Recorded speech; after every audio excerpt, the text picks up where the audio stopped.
Thank you, Fabian. How many of you heard about Murphy's Law? If anything can go wrong, it will. Yes. No, the computer can't work because there's no charger. But that doesn't stop things from happening.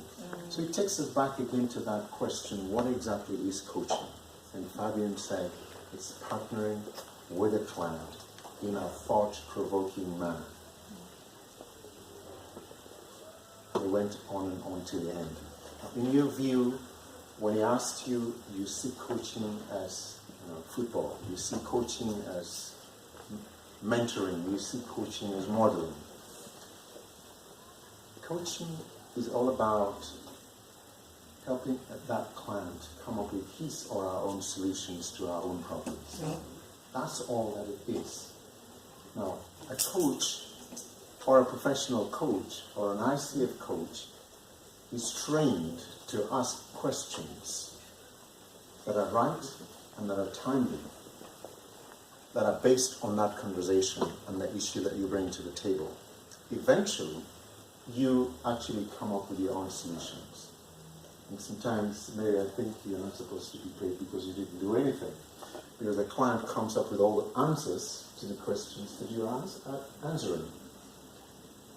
It is the mobilization or the graduation from the dependency culture to independence, to interdependence for coexistence. And that is what it is. So you grow in leaps and bounds from one stage to the other, where you now become proficient in terms of dealing with your own issues. So if there was a coaching session and somebody asks you, how does it feel to be in that position? Then you share exactly what it is. So coaching is walking with you. How many of you have walked a 3-year-old in the garden? Walk with a 3-year-old. You need to start seeing the world through their eyes. You can't let them see it through your eyes. And questions are WH questions, questions that don't just require yes or no. They're open-ended questions. And if you want to be a good coach, or you want to experience with coaching, then listen to how the little kids ask questions. Mommy, what is happening? They don't ask, Mommy, did it happen? They always know exactly what to ask. And that continues the conversation from one point to the other. And that's why in university, there are 3 things that are not taught. 1 is how to speak in public. 2, how to make money. And 3, how to set goals. And that's why you'll find as you graduate into the community, the younger people become less communicative and more savvy. And that takes us to the millennials of today. Now, why did we say coaching and mentoring? Because they go hand in hand. They're part of capacity building. They're part of training. They're part of skill development. And that's the view of USIU, coaching and mentoring. They're totally different things. Now, mentoring is modeling. There are 3 characters in the Bible. There's Paul, there's Barnabas, and there is, who else? Let's talk about Paul, an old person. So for mentoring, you need an older person who has been down the road, who knows the twists and turns, to tell you, don't go that road. If you go, this is what you need to do. It could be a stupid person who does not understand, but he has the knowledge of the route, that if you go that way, it's going to be wrong. Like a veteran in coaching will tell you, don't ask close-ended questions, because the conversation will end at a go. If you go that way, you actually hit the rock. So that person will tell you, keep the conversation going. And he'll never allow you to ask questions. He keep on asking you, so how do you keep the conversation going? And you say, by not asking close-ended questions. So what are close-ended questions? What do they do when you ask them? So what should you ask as a question that should keep the conversation going? You get the point? And that's what it is to keep the conversation going. So you need that kind of a person to help you visualize and walk down the road, because he's got a lot of experience.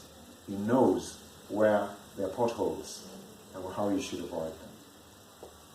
Then you have a Paul. Sorry, I just said you have a Paul. Then you have a Barnabas.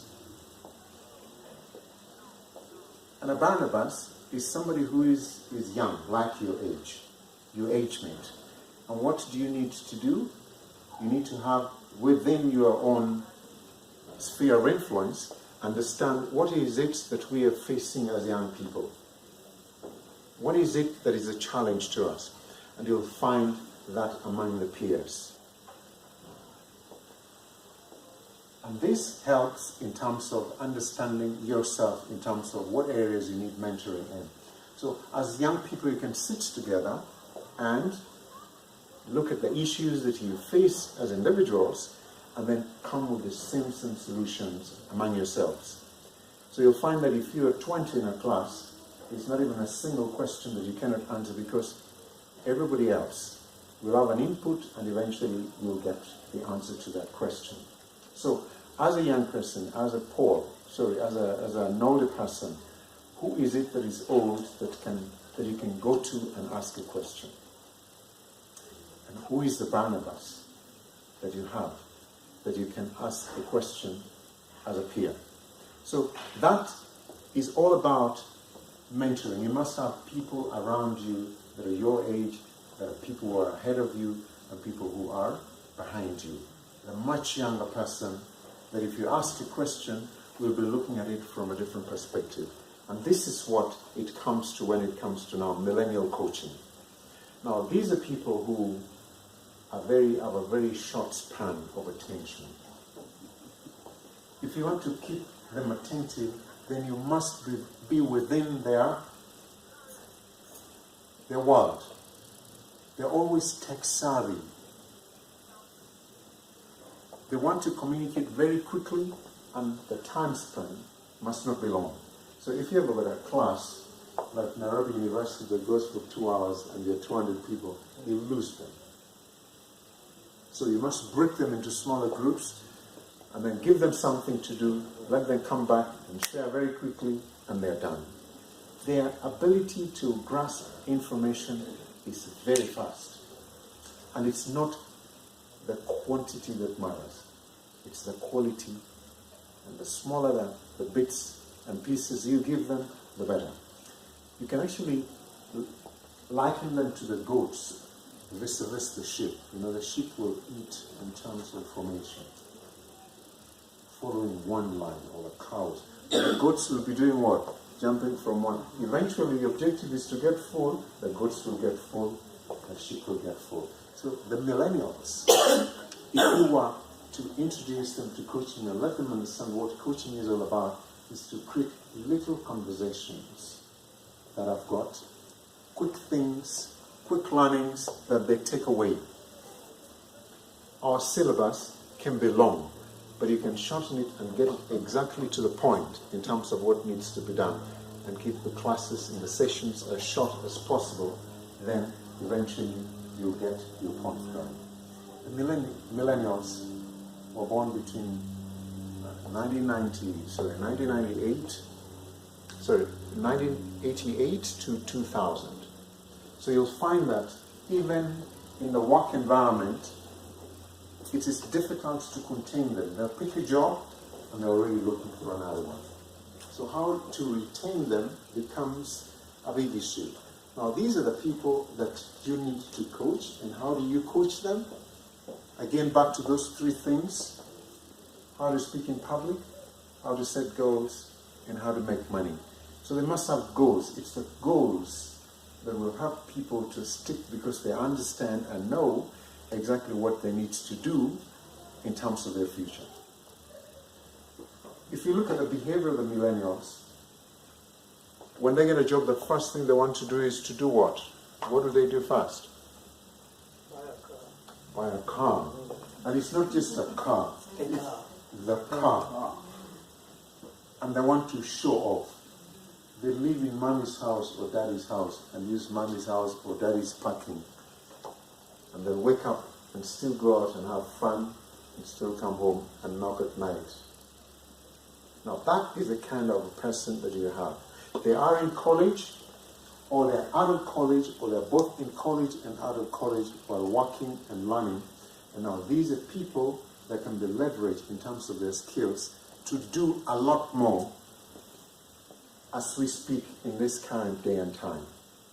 But if you get a baby boomer, what is likely to happen? They're not tech savvy. It will take a long time for them to learn the things that are required. If we have a new program that we must introduce, the millennials will actually be wondering, so why are you taking so much time? But they'll be very tech savvy. They'll look at what needs to be done, and very quickly they'll get to the point and they'll tell you, now let's get on with it. So how do you create an environment for them to understand and embrace coaching?